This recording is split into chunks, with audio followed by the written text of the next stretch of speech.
let me share with you why making sure Israel and Ukraine succeed is vital for America's national security. You know, history has taught us that when terrorists don't pay a price for their terror, when dictators don't pay a price for their aggression, they cause more chaos and death and more destruction.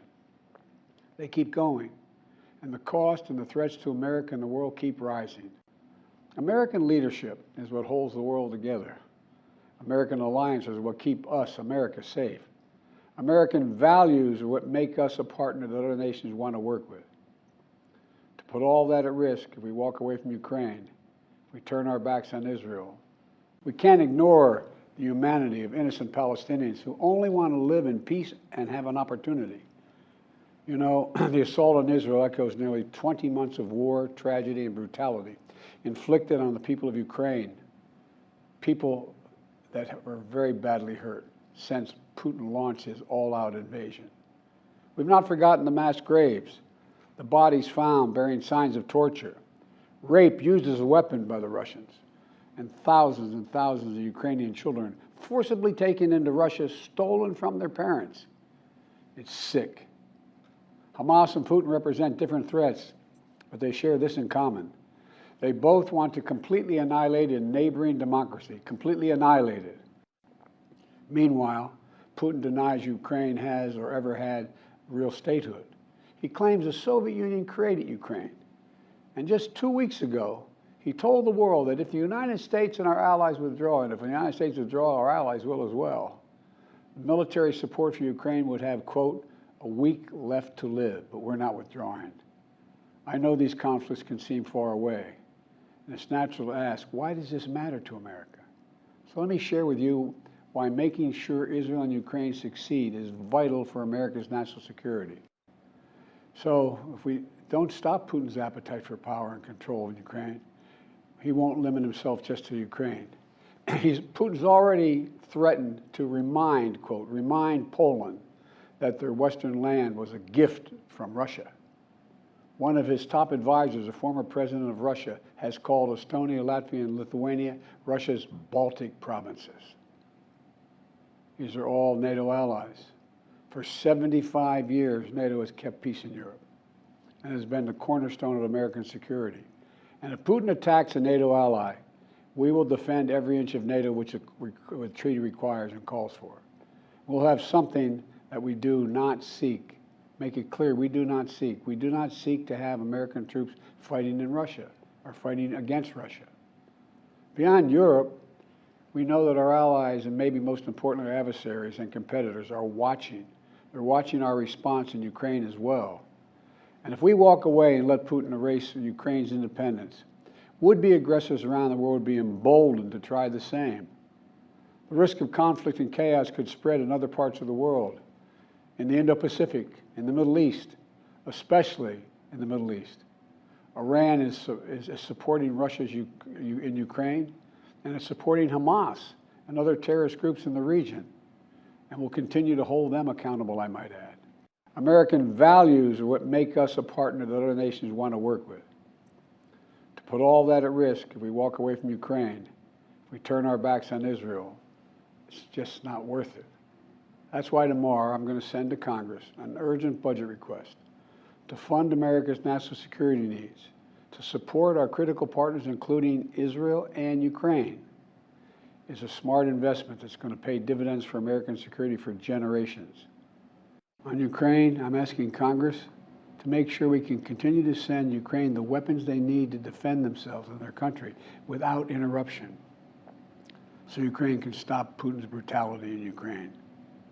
They are succeeding.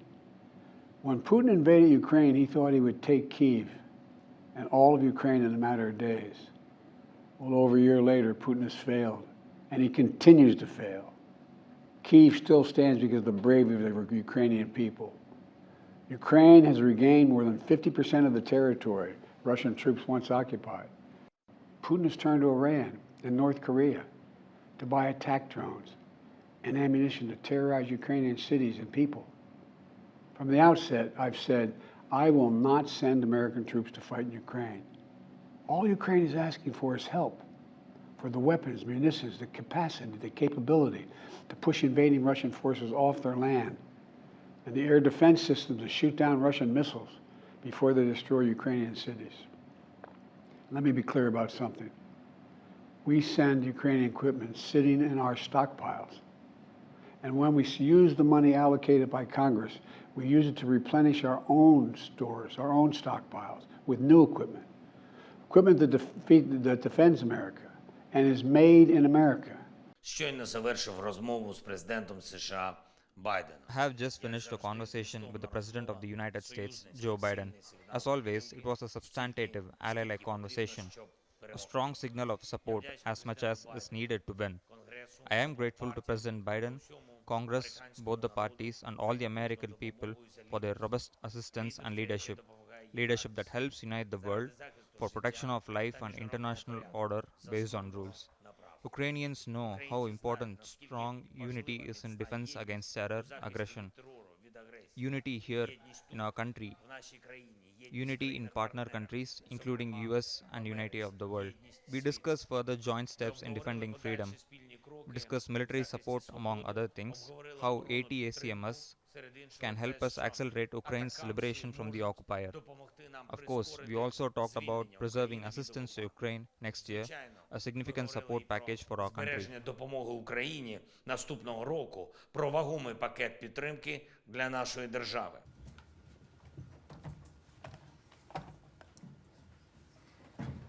Good afternoon, everyone. Good to be back. Ambassador Satterfield met with officials from the government of Egypt and the government of Israel today in Israel to negotiate the exact modalities by which we can implement the agreement that the president secured. So over the coming days, I think what you will see, can't get into the exact timing, but we expect it to be implemented soon, details for humanitarian aid to go in. And of course, if Rafah Gate is open to allow humanitarian aid to go in, we will be trying to get out the American citizens who are in Gaza who want to leave. Being allowed to go through the crossing. Is it sort of limited to that and then the crossing will close, or is the plan to sort of open it indefinitely? We want to see sustained humanitarian assistance going into Gaza for the benefit of innocent civilians. The exact discussions about how we implement that are exactly what Ambassador Satterfield is engaged in right now, so I wouldn't want to get ahead of those discussions, but it is our intention, our goal, and what we're working to secure is ongoing assistance to innocent civilians. Why has it been so hard to get the Israelis to agree? You know, the concern the Israeli government has, and they've said this publicly, and they certainly said it privately to us, is that any assistance that goes in will be diverted once it's inside Gaza. That there's not an Israeli military force in Gaza. There's not a UN peacekeeping force in Gaza. The people with guns inside Gaza are Hamas, and so Hamas may try to divert this assistance and keep it from getting to the civilians who it is intended for. We think that's a legitimate concern. We've made clear that this aid needs to go to innocent civilians and not Hamas. We're going to be watching very carefully how it's delivered because we want to be sensitive to those concerns, which we share. So you do. What kind of protection is the United States willing to give the Palestinian civilian? We have made very clear that we strongly support Israel's right to defend itself. We are going to continue providing the security assistance that they need to defend themselves. We think they have a right, not only a right, but an obligation to defend themselves against these terrorist attacks. I think any country would do that. But the president and the secretary have spoken to this very clearly, that we expect Israel to abide by all international law as they defend themselves. And we'll continue to work with them to ensure that they meet the highest standards. Go ahead. Have you seen any measure by the Israeli assault thus far where it has actually taken the protection of Palestinians into consideration, a measure? I would say a few things about that. Number one, we thought it was very unfortunate that that resolution did not recognize Israel's right to defend itself in the face of these terrorist attacks. We think that is an important principle. I'm going to go back to what I said a minute ago, which is that Israel just suffered a massive terrorist attack, something that is 10 to 15 times the impact of 9/11 when you look at it on a per capita basis. Any country would defend it. Let me, Saeed, let me. I'm going to answer. I'll give you a follow-up where you can make your point or answer your question. Any country would defend itself in those situations. The other reason we exercise that veto is there is ongoing diplomatic work about this very question right now the work that Ambassador Satterfield is conducting, the work that others in the region are conducting to try to establish areas where civilians can be safe from harm. With that work ongoing, and with a resolution that did not exercise Israel's right to defend itself, we thought this step we took was the appropriate one. Go ahead. So, in your view, what is Israel's end game? The trajectory for, the next few days and so on. What is, in your view, what is Israel's end game, or what should it be? Because you obviously are in talks with them. We welcome Israel's announcement yesterday that it will not block the entry of water, food, and medicines into Gaza from Egypt.